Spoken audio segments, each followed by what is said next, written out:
Sono Kiki e vi do il benvenuto sul canale.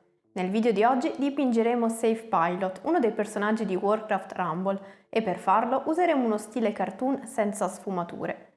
Warcraft Rumble è un gioco strategico ambientato nel mondo di World of Warcraft, per il quale Blizzard sta rilasciando i file STL da stampare gratuitamente. Se volete provare questo stile cartoon, trovate il link a questi modelli qui sotto. Quindi non perdiamo altro tempo e iniziamo subito dai colori base, che dovranno essere pieni e coprenti. È importante che non siano grumosi o si creeranno spessori, quindi dobbiamo cercare una consistenza scorrevole ma che nasconda del tutto il primer. Meglio partire da quelli più nascosti e difficili da raggiungere, per poi spostarsi a quelli più esterni e limitare così le possibilità di sporcare i colori adiacenti.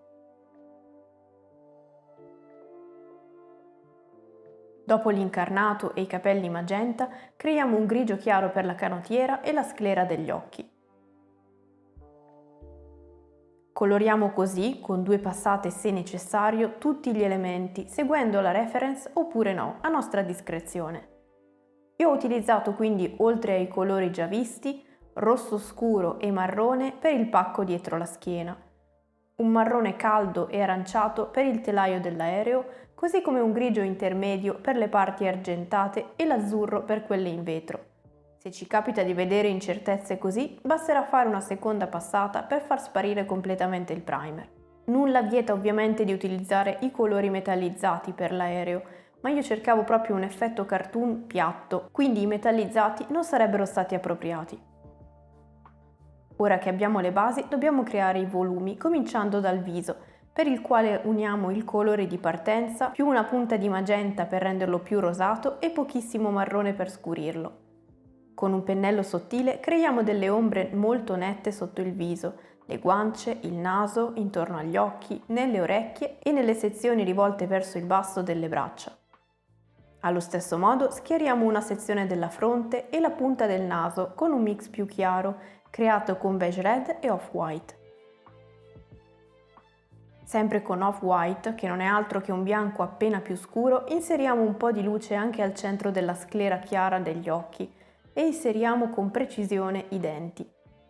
È strano limitarsi a sezioni definite e non sfumare, ma per questo stile cartoon è importante.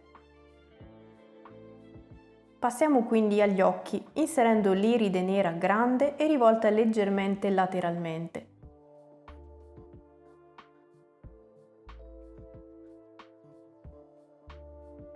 Usiamo un blu per la parte bassa degli occhi, inserendo un archetto, all'interno del quale poi inseriamo delle luci più chiare.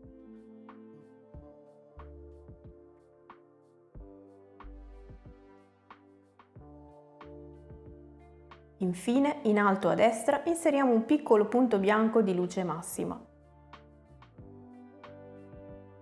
Sempre con il bianco aggiungiamo un pochino di luce nella parte alta della canottiera. Ne aggiungiamo poi un po' nel magenta per creare 2 tonalità più chiare di rosa. Nello stile cartoon dobbiamo stilizzare le luci, quindi le riportiamo ad avere delle forme più semplici e lineari di quelle che avrebbero nella realtà, ma sempre scegliendo il punto più voluminoso.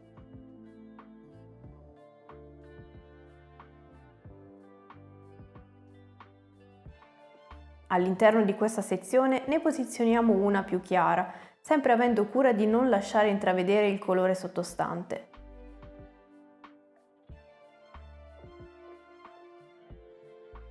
Facciamo lo stesso anche sui codini, con sezioni più grandi. Anche qui inseriamo delle sottosezioni più chiare e siamo pronti a passare ad altri elementi come gli occhiali da aviatore. Prendiamo quindi un colore come il Sahara Yellow e creiamo dei punti più luminosi in corrispondenza degli angoli e degli spigoli rivolti dal lato dello spettatore.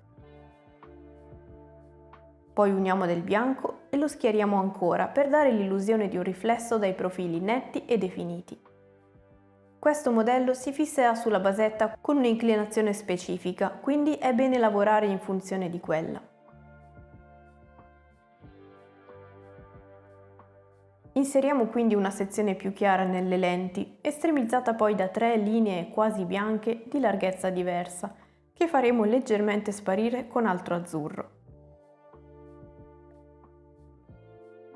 Passiamo quindi all'aereo, elemento che come detto potremo fare metallizzato. Qui simuleremo l'effetto molto stilizzato creando dei riflessi netti che seguono la forma del veicolo. Con un mix di colore base e bianco stabiliamo la linea principale del riflesso immaginando e poi segnando una linea che va dalla punta alla coda. Per ora lo segniamo anche in modo brusco, dato che ci serve solo come guida.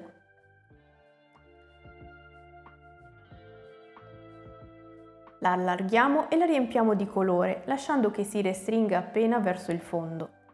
A questo riflesso principale ne affianchiamo due minori leggermente staccati e più sottili, lo stesso lavoro che ho già fatto sulle ali. Con il grigio proseguiamo lo stesso riflesso fino alla punta su tutti gli elementi adiacenti e inseriamo poi alcuni riflessi anche nei profili degli oggetti sporgenti, come i bulloni e le pale.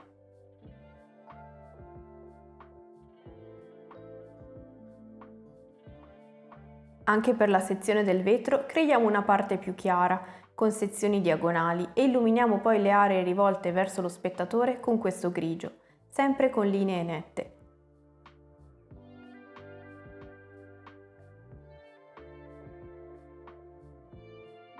Infine inseriamo quanti più profili bianchi possibili che separeranno visivamente le aree e daranno quel tocco in più di luce.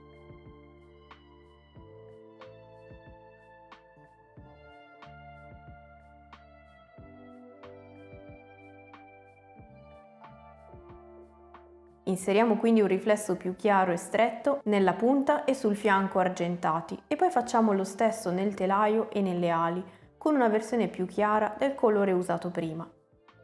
È importante far corrispondere i riflessi in modo coerente e cercare di essere quanto più precisi e puliti nelle linee, elementi necessari per questo stile di pittura, che non si presta certo a tutti i modelli, come abbiamo visto nel video dedicato al self shading, ma che in un certo senso crea un oggetto davvero particolare da esporre. E con questo si conclude anche questo video. Io come sempre vi ringrazio di aver visto il video fino alla fine, vi do appuntamento al prossimo e fino ad allora siate creativi!